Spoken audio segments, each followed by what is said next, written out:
नमस्कार, खबरों का पंचनामा देख रहे हैं आप और मैं हूं आपके साथ दिव्या सिंह। हम लेकर आए हैं देश और दुनिया की 5 बड़ी खबरें जिस पर चर्चा के लिए हमारे साथ स्टूडियो में मौजूद हैं कैपिटल टीवी के editor in chief doctor Manish Kumar. Doctor साहब, स्वागत है आपका। धन्यवाद। सबसे पहले एक नजर आज की टॉप हेडलाइंस पर। अमेरिका में डोनाल्ड ट्रंप पर हुआ हमला, पूर्व राष्ट्रपति के कान पर लगी गोली, एफबीआई ने बताया मारने की साजिश। ट्रंप ने समर्थकों से कहा जारी रखूंगा चुनाव प्रचार, नहीं करूंगा सरेंडर। दोस्त ट्रंप पर हमले के बाद पीएम मोदी ने जताई चिंता, बोले लोकतंत्र में इसकी कोई जगह नहीं, इस हमले की निंदा करता हूं। लोकसभा चुनाव के बाद यूपी में बीजेपी की बड़ी बैठक, जेपी नड्डा ने तय किया 2027 का रोड मैप, उपचुनाव पर भी हुआ महामंथन। कांग्रेस ने आम आदमी पार्टी के खिलाफ खोल दिया मोर्चा, कांग्रेस नेता देवेंद्र यादव ने कहा कि दिल्ली के हर नागरिक को बार बार बताना होगा भ्रष्टाचारी है अरविंद केजरीवाल, करना होगा आंदोलन। 7 राज्यों की 13 विधानसभा सीटों पर हुए उपचुनाव, रिजल्ट के बाद बीजेपी पर राहुल गांधी ने बोला हमला, कहा बीजेपी का भय और भ्रम का जाल टूट गया।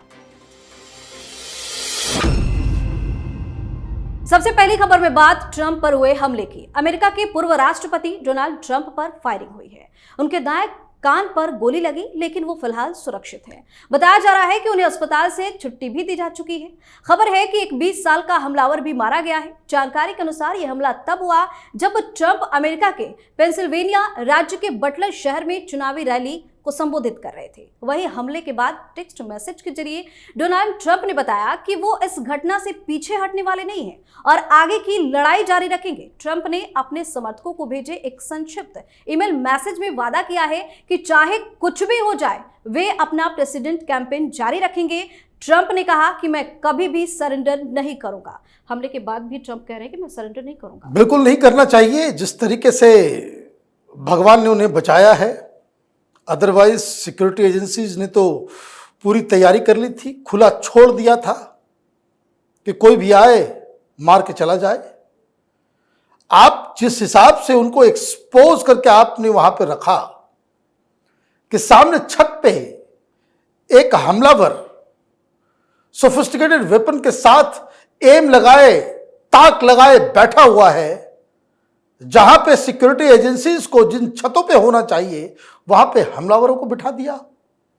लोग वहां पहले से ही चीख चिल्ला रहे थे कि इसके पास गन है, गन है, गन है, और आपने उसे पहले ही शॉट में उसको खत्म किया।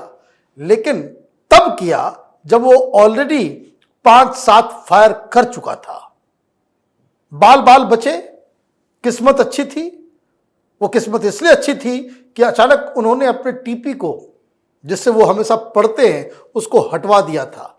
और इसलिए अगर टीपी के ऊपर ध्यान उनका होता तो फिर वो एक जगह एक टक लगा करके देख रहे होते तो निशाना सटीक लग गया होता। 2-3 इंच का फर्क है। वो व्यक्ति जो हमलावर जिसने गोली चलाई वो 124 मीटर दूर था। हल्का सा 3-4 इंच इधर अगर गोली चल गई होती तो हमारे बीच डोनाल्ड ट्रंप साहब जीवित नहीं होते। बाल बाल बचे हैं, लेकिन यह शख्स कौन है, क्या मोटिव है, एफबीआई अभी तक नहीं बता पा रही है। यह बात सोशल मीडिया में चल रही है, उसके अकाउंट्स को खंगाला जा रहा है, पता किया जा रहा है कि वो कौन है। तो मालूम चल रहा है कि ये लेफ्टिस्ट विचारधारा से प्रेरित एंटी फासिज्म एंटीफा का एक एक्टिव सदस्य है। ये बाकायदा डेमोक्रेटिक पार्टी को बाकायदा इसने चंदा भी दे रखा है। तो ये तो बिल्कुल क्लियर है।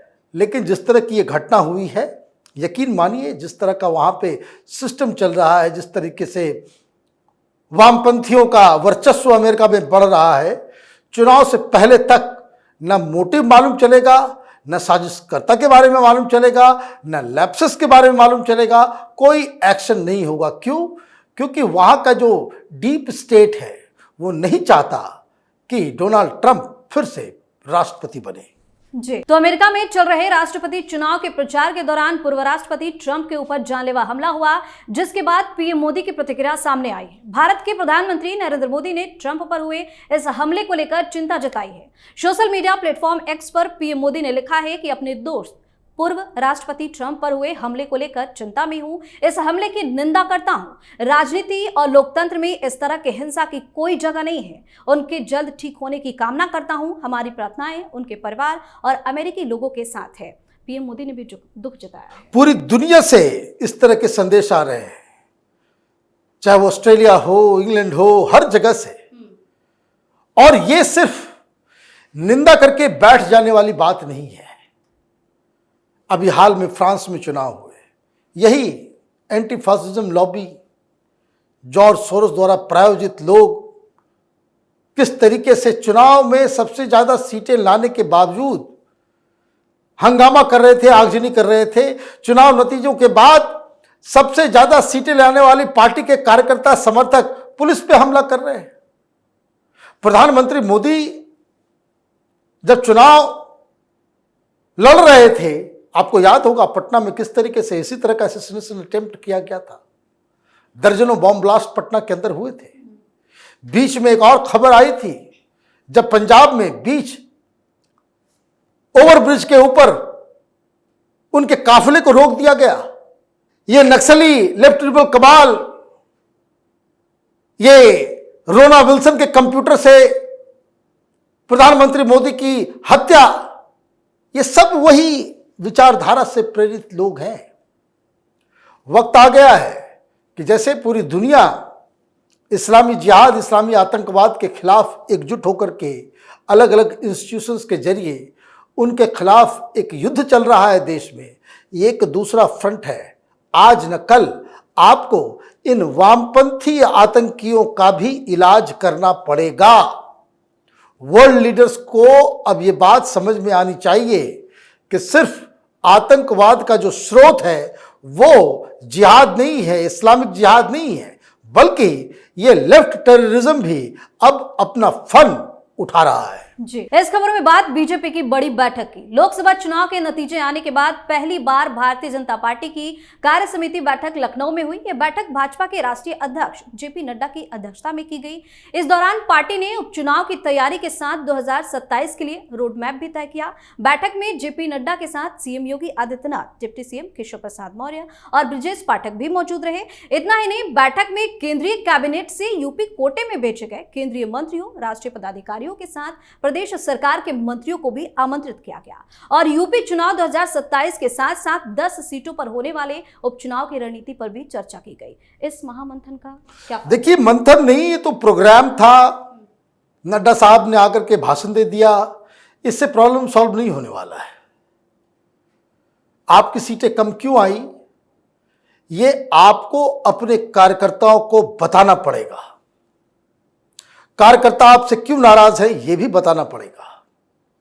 योगी आदित्यनाथ की बात, उनके द्वारा प्रस्तावित उम्मीदवारों को टिकट क्यों नहीं दिया गया, इसका भी बाकायदा एनालिसिस होना चाहिए। वो भितरघात करने वाले, भाई ओपनली बोल रहे हैं लोग कि भितरघात की कहानी है, तो भितरघात हुआ है तो किसने किया है, ये सारी बातें भी सामने आनी चाहिए। सबसे बड़ा आरोप कि वहां पे ब्यूरोक्रेसी जो है मनमाने ढंग से काम कर रहा है, एमएलए की कोई हैसियत नहीं रह गई है। तो कौन शह दे रहा है ब्यूरोक्रेट्स को? क्योंकि बहुत सारे बीजेपी के लीडर्स कह रहे हैं कि वो लोग तो समाजवादी पार्टी के एजेंट की तरह काम कर रहे थे, तो उनके खिलाफ कार्रवाई कब होगी? तो कई सारे सवाल लोगों के जहन में तो है, लेकिन इस मीटिंग से कोई संदेश नहीं गया। अभी सिर के ऊपर उपचुनाव है, 10 सीटों के ऊपर 5 सीटें समाजवादी पार्टी के पास है और 5 एनडीए के पास है, जिसमें से 3 भारतीय जनता पार्टी, 1 आरएलडी और 1 निषाद की पार्टी के साथ के उम्मीदवार हैं।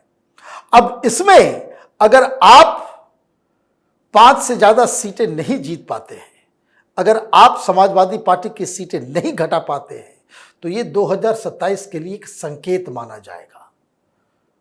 आप माने ना माने, लेकिन ये जो सीटें घटी है इसके बाद तो कई सारे लोगों के ऊपर एक्शन होना चाहिए था।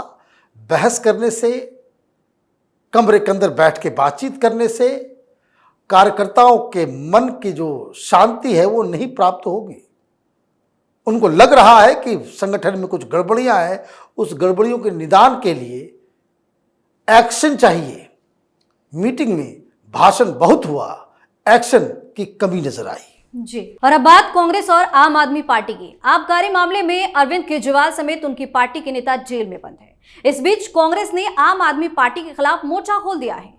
प्रदेश कांग्रेस अध्यक्ष देवेंद्र यादव ने पार्टी कार्यकर्ताओं से कहा कि दिल्ली में केजरीवाल सरकार की लगातार उजागर हो रही विफलताओं को एजेंडा बनाकर रणनीति के तहत दिल्ली की जनता को बताना होगा कि केजरीवाल भ्रष्टाचारी है और भ्रष्टाचार के लिए जेल गए हैं। हमें जनता के समक्ष अपनी बात रखने के साथ साथ केजरीवाल सरकार की जन विरोधी, गरीब विरोधी नीतियों के खिलाफ भी आंदोलन चलाना होगा। अब तो पूरी तरीके से कांग्रेस पार्टी एक्सपोज करने में लग गई है केजरीवाल। कांग्रेस पार्टी कंफ्यूज्ड है। देवेंद्र यादव दिल्ली में प्रेस कॉन्फ्रेंस करते हैं, अखबारों में देते हैं कि भाई केजरीवाल चोर है, भ्रष्टाचारी है, लोगों को बताना पड़ेगा, हम उम्मीदवार लगाएंगे, ये करेंगे, वो करेंगे। दिल्ली यूनिट कुछ और कह रहे हैं। और टेलीविजन पे जहां बहस होता है, जहां से ज्यादा संकेत जनता के बीच में जाता है, तो वहां पे सुप्रिया सुरेनेत्र हो या फिर कोई भी कांग्रेसी प्रवक्ता हो, वो वहां केजरीवाल को डिफेंड करते हैं कि ईडी की जो कार्रवाई हो रही है वो गलत है। अरे भाई, तुम्हारा ही कंप्लेन किया हुआ है।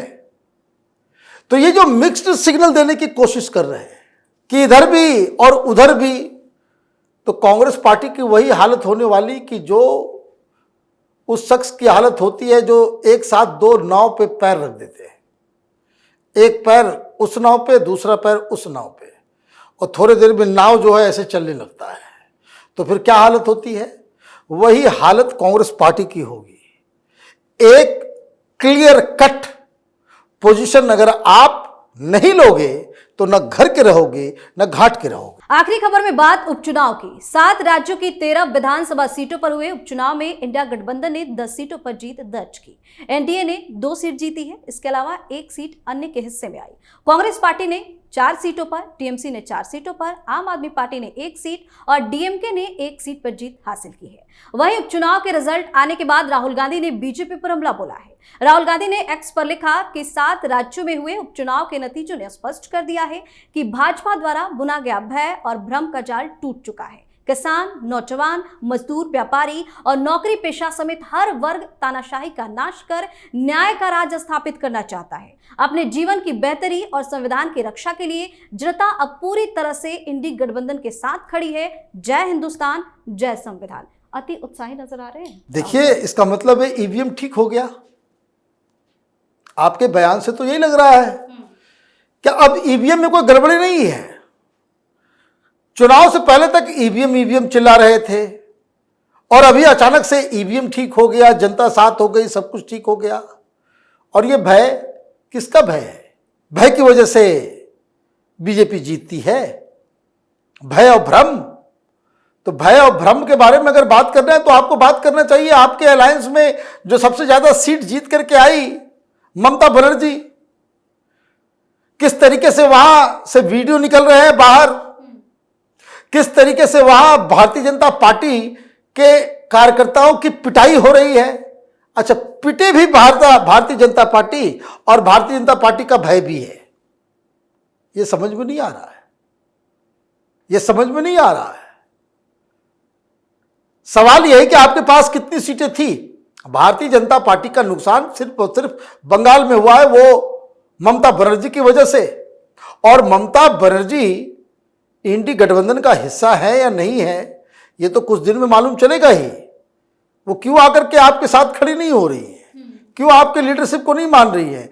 तो मैं कौन, तो खामखा जीत रही ममता बनर्जी, गर्त में जा रही है बंगाल में कांग्रेस पार्टी, लोग इस्तीफा पे इस्तीफा दे रहे हैं और यहां पे ये बालक बुद्धि जो है ये जश्न मना रहे हैं कि कांग्रेस बर्बाद हो गई, नाचो नाचो। ये गजब कहानी है। आपने कोई नई सीटों के ऊपर अपना भारतीय जनता पार्टी को हरा करके आप जीते क्या?